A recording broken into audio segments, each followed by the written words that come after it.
an IAM user, IAM group, and assign permissions to IAM user using IAM group. In today's lab, we will learn how to create IAM users and groups and assign permissions to them using policies in AWS for better control and secure access to AWS resources.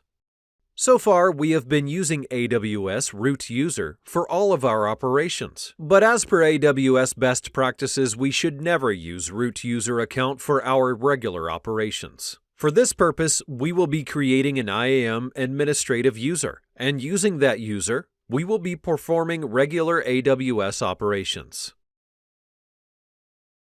So, let's get started with today's lab. Log into your root user account and navigate to IAM console.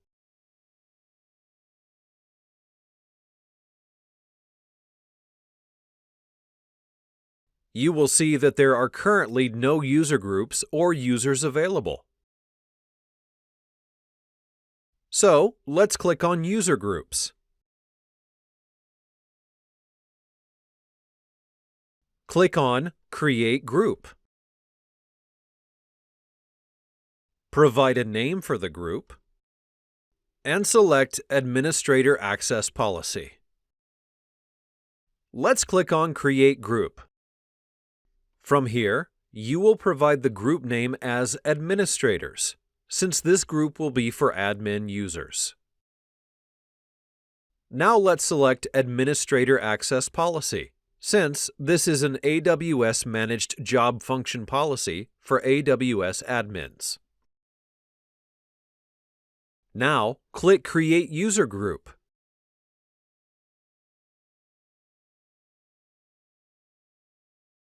You can see our administrator group is now created. To create our first admin user, let's click on Users. From there, click Create User.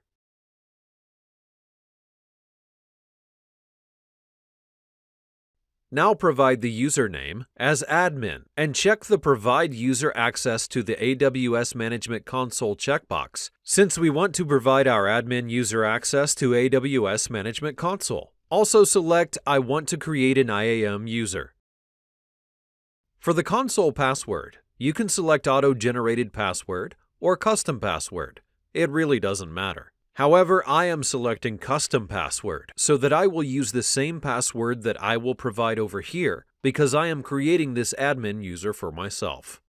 I'm also unchecking the user must create a new password at next sign in checkbox because I do not want my user to be prompted to create a new password since I'll be using this password all throughout.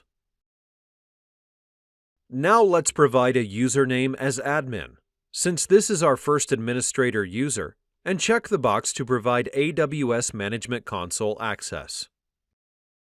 Also, select I want to create an IAM user and select Custom Password. Then, uncheck this checkbox. Now, select Next.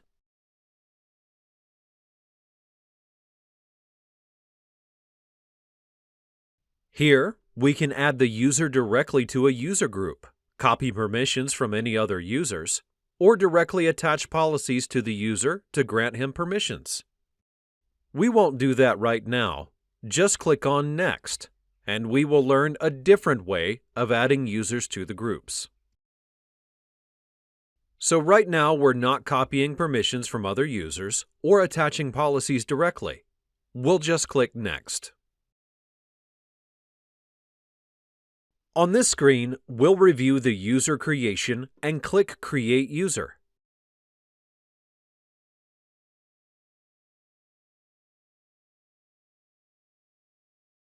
Now we can email the sign-in instructions to the user, or we can directly copy, as these are shown in this console, or we can download the CSV file locally and send that to the user using the email.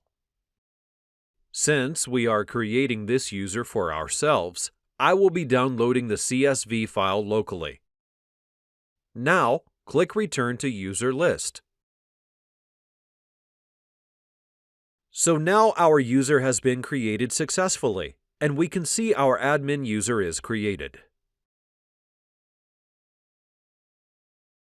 Let's add this user to Administrator's User Group. So, let's go to User Groups and click on the user group name. Here in the Users tab, we can add user. Select the user we want to add and click Add Users.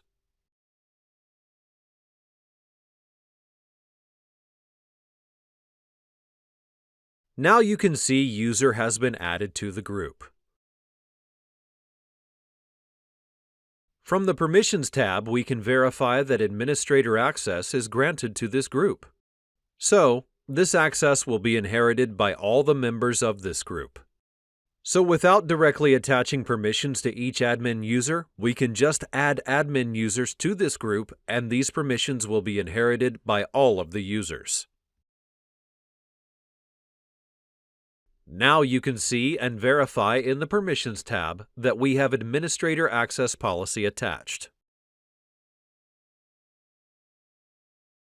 Now let's move on to IAM Dashboard by clicking Dashboard from the left navigation pane.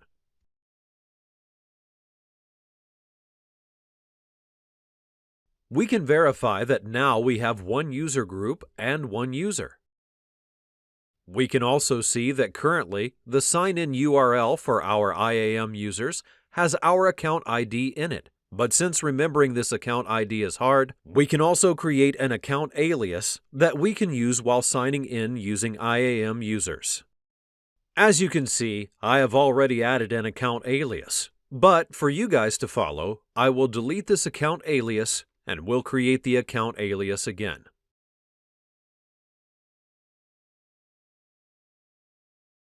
Now click Create Alias. You can see that our sign-in URL is now changed, and it doesn't contain the account ID. However, we can use the account ID to sign in using IAM users, but this method is way more easy to remember. Now let's sign out of our root user account and log in using our IAM user.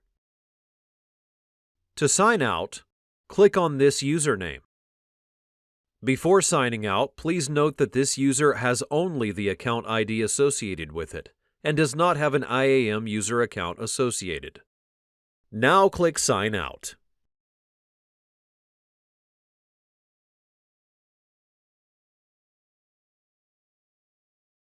Let's sign in using the IAM user. For this purpose, let's click on Sign In.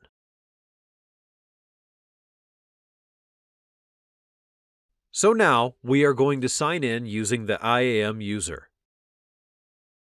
We can provide account ID, which is 12 digits, or account alias on this screen. This is why we have created the account alias, since remembering a 12-digit account ID is hard. So now put in the IAM username and the password, and click Sign In. We have now successfully signed in to AWS Console. Now, if we click on the username, we can see this user also has part of the account alias in it. This user also has an IAM username associated with it, which is admin. Now let's click on IAM to open IAM Dashboard.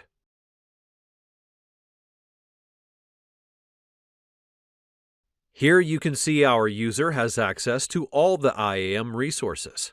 It can also verify if the root user has MFA.